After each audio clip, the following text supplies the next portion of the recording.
నమస్తే. ప్రస్తుతం మనం కర్ణాటక ప్రాంతంలోని ఆర్‌డీఎస్ వద్ద ఉన్నాం. ఆర్‌డీఎస్ అంటే రాజోలు బండ డైవర్షన్ స్కీము.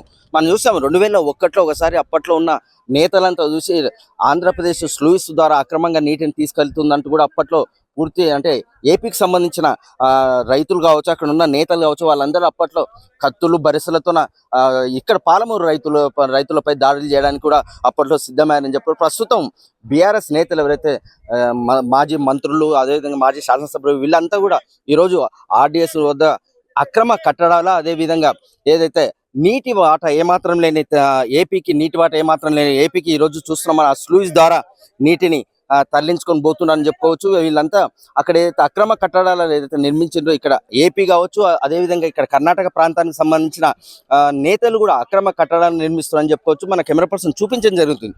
పూర్తి స్థాయిలో ఇక్కడ అక్రమ కట్టడాలను నిర్మాణం చేస్తున్నారని చెప్పుకోవచ్చు. ఈ బీఆర్ఎస్కి సంబంధించిన నేతలంతా ఈరోజు అక్కడ కర్ణాటక ప్రాంత అక్రమ కట్టడాలు, ఆంధ్రప్రదేశ్కి సంబంధించిన అక్రమ కట్టడాలు అన్నిటిని కూడా పరిశీలిస్తున్నారని చెప్పుకోవచ్చు.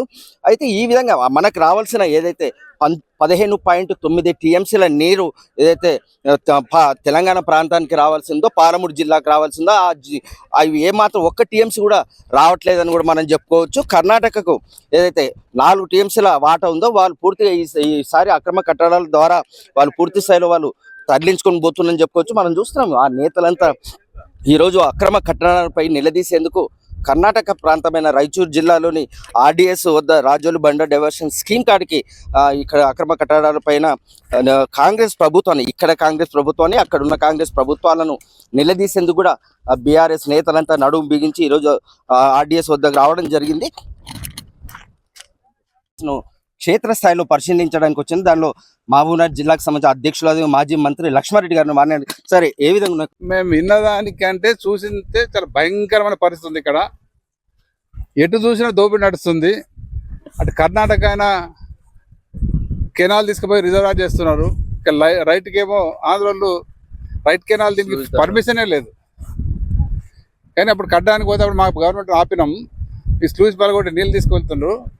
మొత్తం మీద ఆర్‌డీఎస్ ఆయకట్టు మొత్తం జీరో అవుతుంది వీళ్ళు చేసే పనులతోని. రేపు భవిష్యత్తులో ఆర్‌డీఎస్ ఆయకట్టు రైతులు పూర్తిగా ఒక్క ఎక్కడ కూడా నీళ్ళు రావు. సిల్ట్ కూడా అట్లా ఉంది. ఏదైతే మనకు కావాల్సిన 15.9 టీఎంసీలలో అసలు 1 టీఎంసీ కూడా రాని పరిస్థితి ఉంది.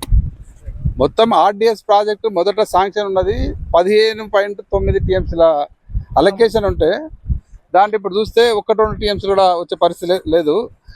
వచ్చే అవి నీళ్ళు కూడా అటు కర్ణాటక వాళ్ళు కొత్తగా రిజర్వాయర్ కడతా ఉన్నారు, డ్రింకింగ్ వాటర్ పేరు మీద. ఇటు ఆంధ్రాలు కడతా ఉన్నారు. దీని పైన కూడా తుంగభద్ర పైన కూడా ఈ డ్రింకింగ్ వాటర్ పేరు మీద కానీ, రోడ్ కమ్ బ్రిడ్జ్ పేరు మీద కానీ ఎన్నో ప్రాజెక్టులు కట్టి నీళ్ళు మొత్తం డైవర్ట్ చేసుకొని పోతున్నారు. భవిష్యత్తులో ఈ రకంగా చూస్తే ఆర్‌డీఎస్ఏ కాదు పాలమూరు మొత్తం ఎడారిగా మారుతుంది. దీన్ని ఇప్పుడే అడ్డుకోవాలి. దీని కొరకు ఇక్కడ రావడం జరిగింది.